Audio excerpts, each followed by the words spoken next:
I'm Brian Nelson. I'm the Vice President of Institutional Advancement here at Dunwoody. It's my pleasure this morning to introduce our keynote speaker, nationally recognized business strategist Lynne Jensen-Nelson.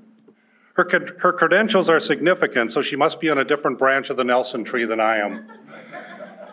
Lynne has extensive experience in the construction and manufacturing industries. She's an award-winning business leader, earning several distinctions, including the NAHB Platinum Award for Distinguished Leadership. Her career includes serving as Vice President of Sales and Marketing for a national home builder, where she held the record for highest number of Minnesota closings for 11 years. That's amazing. Launching a successful luxury custom building and remodeling firm, and running a unique home improvement product showroom. Today she leads Conversion-omics Speakers and Consultants and inspires builders, product manufacturers, and professional organizations like NARI, NKBA, NAHB, and Manufacturers Alliance to refine their processes. She's going to define all those acronyms for you in a minute. Define their ability to differentiate and create an exceptional customer experience, which I think is really important for what the work we do here at Dunwoody. It's all about making sure the customers are satisfied. We invited Lynne today to participate in this series based on her reputation in the market and knowledge of what it takes to build your competitive advantage as we head into a new decade. When I visited with Lynne about having her come in and speak, this is my small world story, I learned that not only do we share the same alma mater, we both went to Concordia College in Moorhead, but my first job out of college, I was a sports editor in a small town in southwestern Minnesota called Redwood Falls.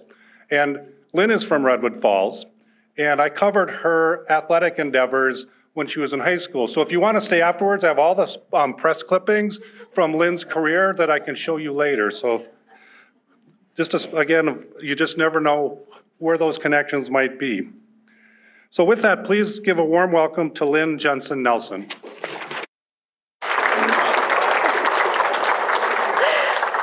There's a big part of me that's afraid it's true, that you actually have that information.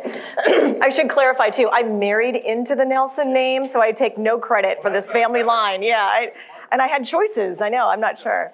Well, good morning. And I'm not sure, is it okay to say good morning if it's still dark outside? I gotta tell you, I'm a professional keynote speaker, and I have never in my life had a 7 a.m. presentation to do. I would only do this for Dunwoody, okay? And in fact, I went back in my email and I was preparing for this, and what was happening? How did I agree to this?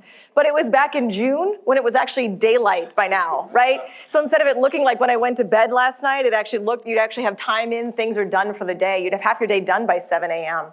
So I'm a bit of an over planner. Becky will tell you that. I'm a belt suspenders and safety pins kind of girl. So when I'm getting ready for an event, I prepare everything the night before, double check the PowerPoint, make sure I've got my business cards ready, get my outfit laid out, and I was laying out my glasses. And I clean my glasses and make sure everything is ready. And my husband said, so are you gonna wear your glasses tomorrow? Because I don't always wear them in presentations. I'm like, babe, it's a 7 a.m. presentation. I'll be wearing glasses. They'll be lucky if I'm not here in slippers and PJs, okay? So I did my best. But I've been very much looking forward to this event today because I am passionate about both the construction and the manufacturing industry and the fact that I get to work with a room full of people who are so important to those key industries. So I've definitely been looking forward to that. As Brian mentioned, I run a company called Conversion-omics. So after a career in these industries, I then started a business where I help grow organizations. And so you can see a number, I won't actually go through and define all of those acronyms, but I get the opportunity to work with a lot of National Housing Association, the National Remodeling Association, Manufacturers Alliance, and a lot of those groups, helping them grow their business to grow and improve and make sure that they are recruiting and retaining top talent like those of you here in the room. So I've been very much preparing for this event. And in my role, both as a leader myself, but as a person who works with leaders in a number of different organizations and businesses large and small, I've picked up a lot of information about what makes somebody successful. Now, is there anybody in the room who eventually, either now or in the future, you want to run your own business? Anybody, any entrepreneurs in the room? Some of you are like, it's 7 a.m., I've got food in front of me, this is your show, I'm just gonna sit back here and soak it all in. I appreciate that. What I've learned when I look at organizations, again, whether it's a one-man show or it's a huge international company, is that tone that the leader sets makes or breaks them. I work with some leaders when I help them with their business, their number one issue and challenge and objection and hurdle is them. Now, I'll tell you, that's a tough conversation, right? That's a tough conversation. So what did we learn from that? So in preparation for the event today, I watched a lot of the YouTube videos. How many of you have been to these sessions before? Okay, so here's what I noticed. First of all, you bring in a lot of fantastic people. I think the only reason I got in is because I share Brian's last name. But I also noticed that you've received a lot of information about definitions of leadership, or acronyms about, this is the key to leadership. But today what I found, what I'd like to share with you, is my perception about the people who are successful, the businesses who are successful, and the leaders who are successful have what I call competitive advantage. Now, here's what we know about competitive advantage. Whether you are brand new or you've been in your industry for a long time, you need to think about what sets you apart from other people in this role. Whether it's in the classroom or on the job site, what sets you apart? And what we know, sorry, I thought somebody was yelling from the crowd. I disagree, that's not true, okay? Hecklers already? The only sustainable competitive advantage is your ability to learn faster than your competition. So what does that mean? That means you are constantly learning new and better ways of doing things. Some of you who are students now might think, hey, once I'm done here, then I just coast the rest of the way. And you will learn that over time. If you want to keep improving, you want to grow as a leader, you have to be thinking about what can I learn? And the other thing is, you guys all know what ROI is, right? What's your return on investment? So what's your investment today, this morning? What are you investing? Time. And time is the most valuable resource, right? Now, what you get out of this presentation, no matter how fantastic this presentation is, the only way you get ROI, who decides if you get something out of this? You do, right? You do. So my recommendation is wherever you spend your most valuable time, you make sure you pull something out that you can apply to your daily life. Now, do you recognize these people? They're all slightly more famous than me. Okay? How many of you can name all 6 of them? I'm not going to make you do it, but can any of you? Yeah, a lot of people, right? These are well-known athletes who all have one thing in common. What is it? Successful, right? Well-known. And some of them were successful longer than they should have been. Some of them have come back from being unsuccessful.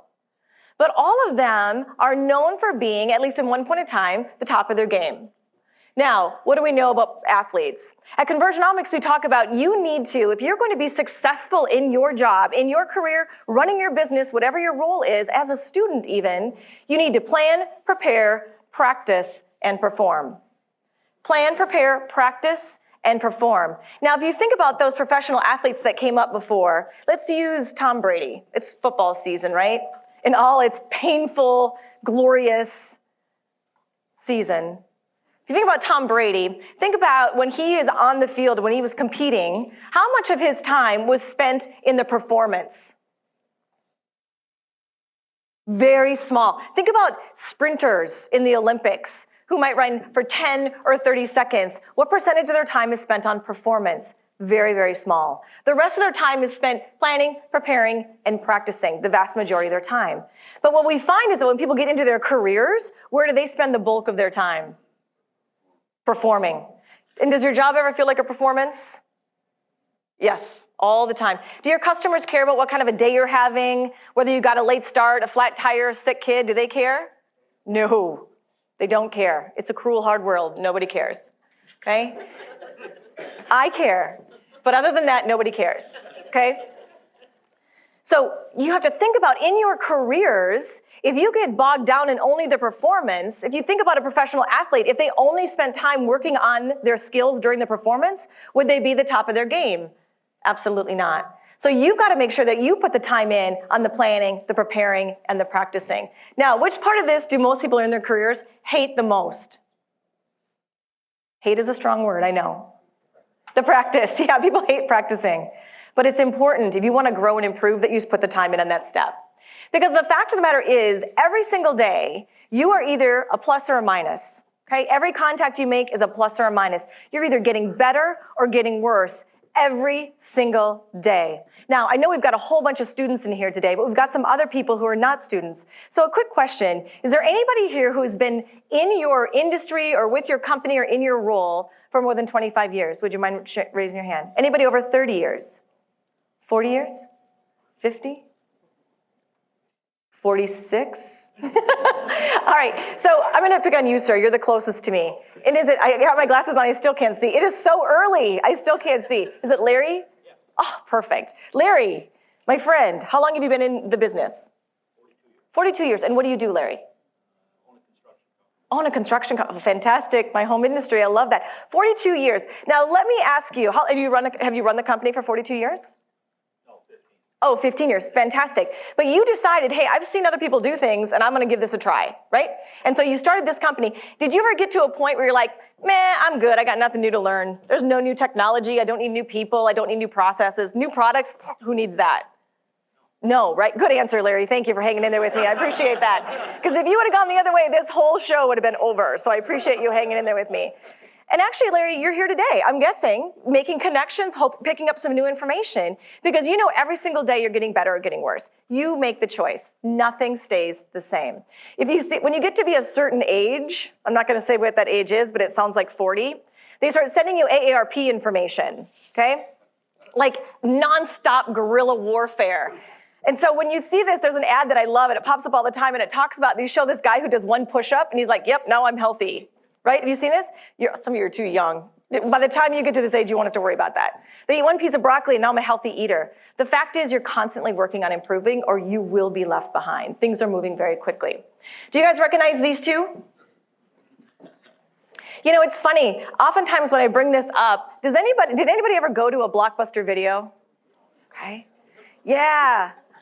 In fact, but today, how many there were 10,000 Blockbuster videos at one time. How many are left today? One. So people will guess one, but do you know where it is? People always guess Alaska. No, Blockbuster couldn't even hang in Alaska. Okay, although it did have the second and third ones to close were in Alaska. Anybody know? You get like a $10,000 prize if you know. Oh wait, I don't, Rich, you approved that, right? A big cash bonus? No, Rich is shaking me off. I didn't get that approval. Wasn't that in the contract? We didn't, oh, yeah, I'm pretty sure it was in there. Anyway, where is it? Bend, Oregon. I have no idea why. It makes me sad for the whole city. But the fact is, Blockbuster, there's only one left. Now, I will tell you, I don't usually have somebody from my hometown in the audience, but I grew up in this little tiny small farm town. And a hot date on Friday night had two things, Pizza Hut and Blockbuster. So you would go to Blockbuster and you would wander around the store looking at movies. And if there was a movie there that you liked, you would pick up the box. And then if it was out, you couldn't watch the movie. You had to wait for other people. It's horrible. But back in the 80s, if you rented a movie on Friday night and it was date night, there was only one movie that you would pick. Any guesses?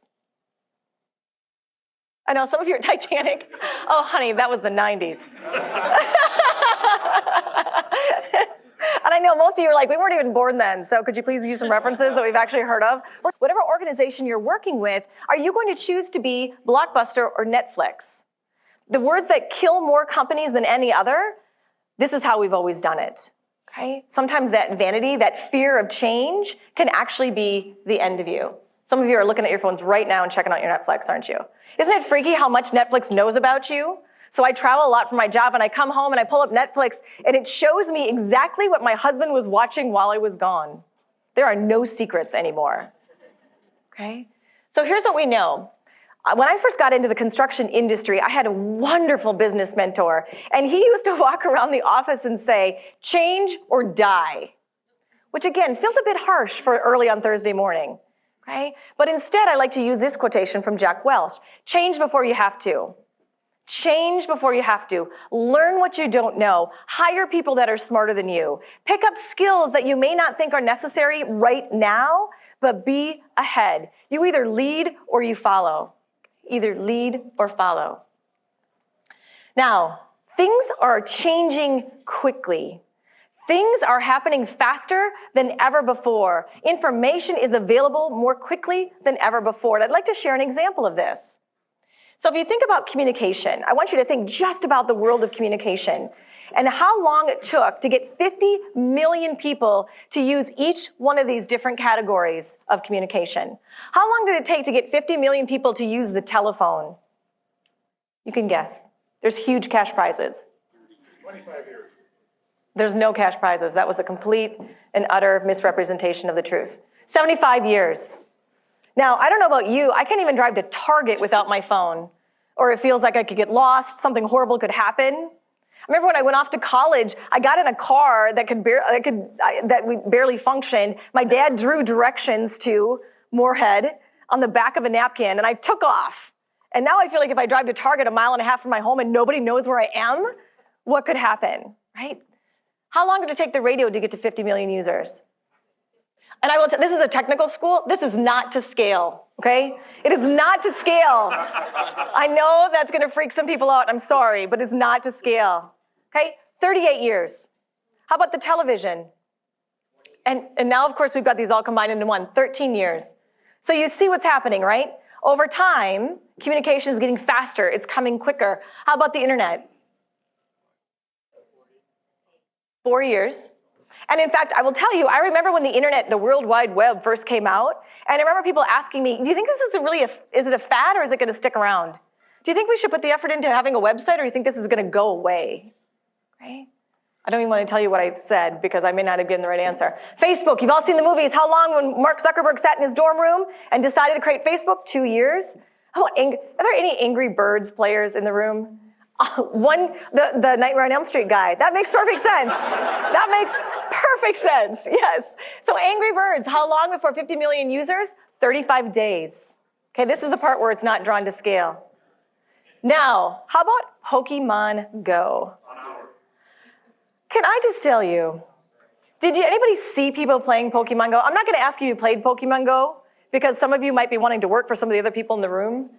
But I will tell you, the first time I saw it was actually in St. Paul. I was driving, we were going to a restaurant right by Rice Park, and we drove up and I see this crowd of people all gathered together, like following their phone in a group. I'm like, babe, it's the zombie apocalypse. I'm glad we watched those shows. We were totally ready for this, okay? It's still considered to be the fastest downloaded app in history. How long before 50 million people used that app? 19 days. 50 million people, 19 days. Now, if you think about the value of these different types of communication, why I like to show this is, first of all, it's important to see how fast things are changing, but also it's a little scary at what gets passed around quickly, okay? Now, how about this one? Excuse me. I will tell you, I had never heard of this. So in my office, we were working on adding this information in, and I have this awesome, very young marketing person. And she said to me, and she brought up this as who is this? Chewbacca Mom. She goes, oh yeah, you gotta talk about Chewbacca Mom. I'm like, what? Chewbacca Mom? She goes, oh yeah, it's the coolest thing ever. Now let me ask you, how many of you have seen Chewbacca Mom? Okay, who loves it? Okay, you love it? I love that you love it. Well, you've got a Green Bay hat on. Okay, so Green Bay,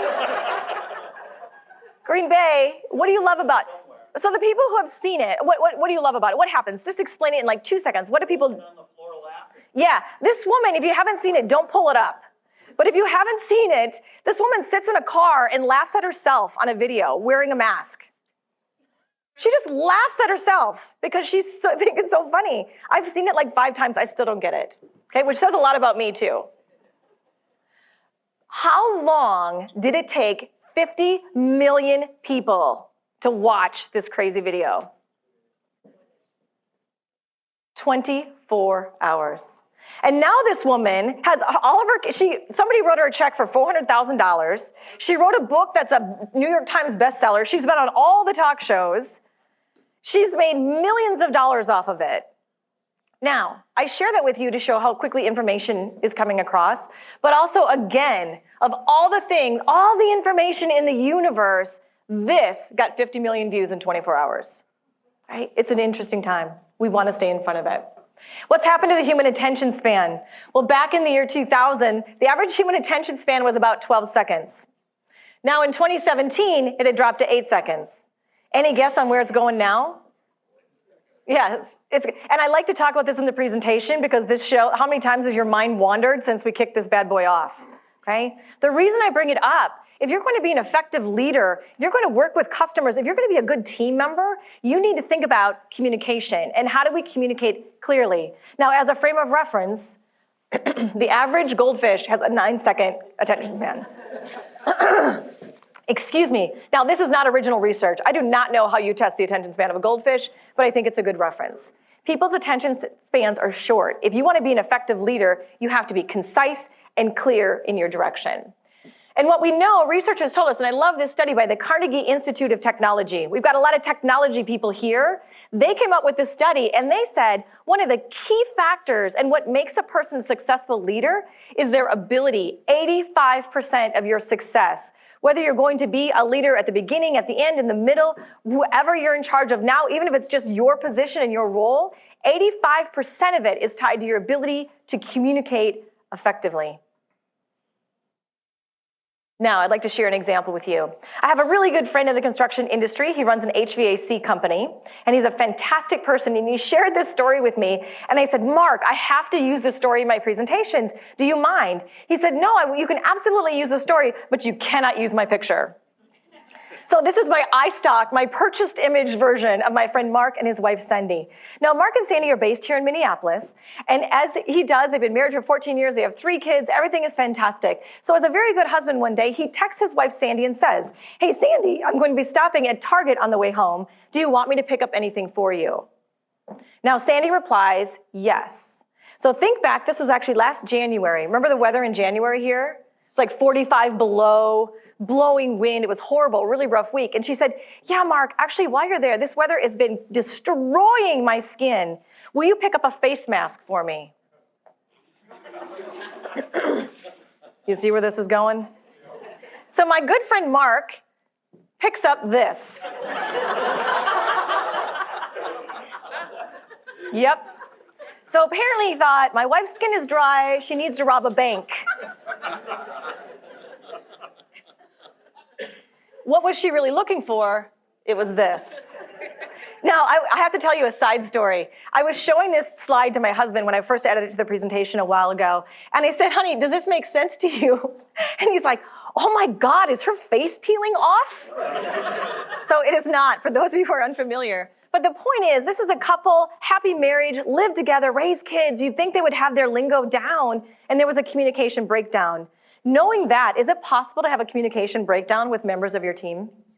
Absolutely. Do we need to be conscientious of how we communicate with people? Absolutely. And I will tell you, leadership, confidence, and communication, they're all muscles. Okay? You need to work those muscles. If you don't, you will lose them. So we talk about the 5 C's. If you want to be an effective leader, you need to be conscientious of these 5 things. 1, confidence. Harvard Business Review did a study, and they found that when people meet you for the first time, whether you're applying for a job, it's a customer, a potential business partner, a new student, a new teacher, when they meet you for the first time, there are 2 things they're trying to figure out about you. Number 1 is confidence. Are you confident? Number 2, are you trustworthy? Now, of those 2, which is harder to discern? If someone is confident or if they're trustworthy? Which is harder? Trustworthy, absolutely. Okay. Now, confidence, some people are just born, big personalities, really confident. Other people aren't. If you're not naturally confident, you need to work on it because that's what people are looking for from you. 2nd, clarity. Be clear in your communication, in your instruction. Explain to your customers. Many of you have skills that your future customers will never understand or fully appreciate unless you communicate it to them. Be clear, be consistent. Focus on convenience. Make it easy for people to hire you, to work with you, to be a part of your team. And then finally, focus on collaboration. And I know you've had other speakers that talk about this. It is all about collaboration. In today's society, we've got a lot of things that are being pitted against each other, right? Vikings versus Packers, black versus white, young versus old, all these things going on. So as consumers, as individuals, we are constantly trying to figure out, are you with me or against me? Okay? It's not a good thing. Are you with me or against me? So we want to focus on collaboration. We'll work on this project together. And here's what we found out. For those of you who are going into small business, Today's consumers, when they look at, do I choose you or somebody else, they focus on these 4 things. 1, what's your reputation? Think about how many of you shop online? Yeah. I used to ask, what do you shop for? But I work with a lot of guys in construction, so I will not make that mistake again. Okay? You only do that 1 time. Okay? 2, your perception of quality. Perception of quality. To somebody who doesn't understand your industry, whether it's in automotive or construction or manufacturing, they make assumptions about whether or not you provide a quality product. And the number 1 thing that guides them is if it's a clean job site. Is it a clean shop? Do you drive a clean vehicle? Okay, cleanliness is tied to perception. 3rd, if you're going to charge them, is it easy to understand what they get? Now, is it easier to charge for product or labor? Product. Charging for labor can be tough. Those of you who run a business, do you ever run up against this issue? It's because people don't understand. If you don't give it value, nobody else will. And then finally, how long will it take? How soon do people want things done? As soon as possible. If you think about Domino's Pizza, anybody here eat Domino's Pizza?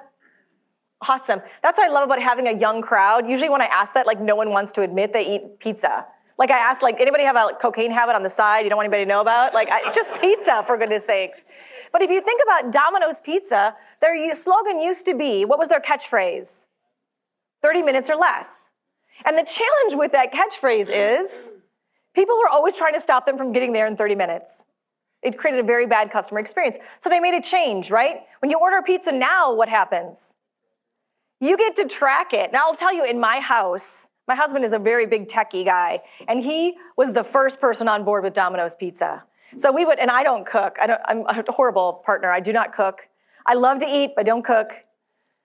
And when we could order our Domino's Pizza and he could track it, it would literally be, I'd be in my office, he'd be somewhere else in the house yelling, hey, babe, our pizza is getting cooked. Our pizza's in the car. It was great, exciting. Okay, oh, our pizza's turning on nachos. But the fact is, it was a brilliant marketing strategy because they're showing people what they're doing behind the scenes. And it actually grew their customer service and their overall business substantially. There's a lot we can learn from that. So Forbes did a study, I'm going to go through this quickly. What creates exceptional customer experience, both as an employee, but also as a consumer? So I want you to think about what makes you unique when you're out looking for jobs. Okay, I know you have an incredibly high placement rate here, which is fantastic. But if you're going to be bringing in customers, or you're looking at being hired, or you're looking at doing the hiring, be able to communicate what makes you unique. You need to be current. Today's consumers are more sophisticated, and they are more researched than ever, and they will test you. They want software and technology to support, make things efficient. And how do you make people feel valued? This is a big deal. The number 1 reason people quit their jobs isn't the job, it's the boss. Okay? Do you make people, customers, team members, your boss, do you make them feel valued? And then finally, and this is the key, if you want to get paid more, be perceived as a leader, and be perceived as a professional, only talk about solutions. Think about the problems you solve for your customers. You want to make sure everything is convenient as possible for them. Focus on solutions. Consumer research will show you if your company name has the word solutions in it, you can automatically charge more than other product or service providers. Okay? If you lead with the word, language affects perception. People will spend more on solutions than products and services. And in the end, if you're going to create competitive advantage, again, as individuals, as students, as business owners, be sure that you can communicate, do things better or do them differently. What helps you stand out from everybody else that's in your industry? And if I can wrap it up, I'd like to quote the world-famous poet and philosopher, Michael Jordan. There are those who want it to happen, there are those who wish it would happen, and there are those that make it happen. So my hope for you is that you make it happen. And I want to thank you for allowing me to be here today. I appreciate your time, and I wish you all the very best as we head into 2020. Thank you.